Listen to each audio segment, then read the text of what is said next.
நண்பர்களே, நம்ம இப்போ வண்டியை நீங்கள் கழுவும் போது ஏர் ஃபில்டர் வெளியில் இருக்கிற ஃபில்டரை கழுவும் போது கூட ஏர் ஃபில்டர் மேலே காற்று போகுது இல்லையா, அதை நீங்கள் அந்த பைப்பை கழுவும் போது இன்ஜின் ஆஃப் பண்ணிட்டு கழுவுன்னு சொன்னோம். ஆனால் அதே கமாண்ட்ஸில் பாருங்கள், ஓட்டுநர் வாழ்வியல், அடுத்தது நவீன் பவித்ரா 315, இந்த 2 பேரும் என்ன கேள்வி கேட்டிருக்கானா, பாய் மேலேருந்து மழை அடிக்குமே, நீங்கள் என்ன பண்ணுவீங்க அப்படின்னு கேட்டாங்க.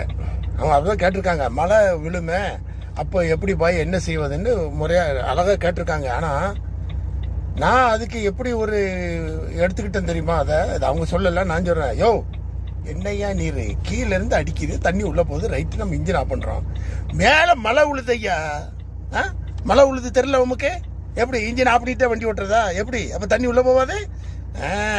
நாங்கள் அவ்வளோ சீக்கிரம் விட்டுருமோ உங்களை, வாங்க வீடியோக்குள்ளே வாங்க போகலாம், அவ்வளோ சீக்கிரம் தப்பிக்கலாம்னு நினைக்காதீங்க. இப்போ அவர் சொன்ன மாதிரி இந்த ஏர் கிளீனர் மேலே வந்தாச்சு.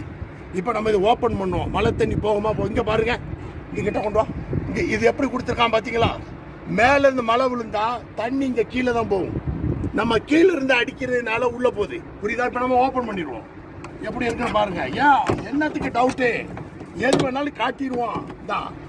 இது இப்படி இருந்தால் தானே உள்ள, இங்கே பாருங்க மழையை பாருங்க, மழை தெரியுதா, எல்லாம் மழை தான். அப்போ கீழே இருந்து தண்ணி அடிக்கும் போது இங்கே பாருங்க, இங்கே கீழே இருந்து தண்ணி அடிக்கும் போது இது உள்ள எல்லாம் கேறும், மேலே இருந்து மழை விழும்போது இங்கே பாருங்க தண்ணி இங்கே விழுந்து விழுந்து விழுந்து இங்கே கீழே தான் வரும். இந்த பாருங்க, அதுக்கு தான் வால்வோக்காரரு பயங்கர ஐடியாவோடு இது போட்டிருக்கிறாரு, புரியுதா? அதெல்லாம் ஒரு பிரச்சனையும் இல்லை. இப்போ நம்ம என்ன பண்ணுறோம், அதே மாதிரி மாட்டுறோம், அவ்வளோதான், முடிஞ்சுதா?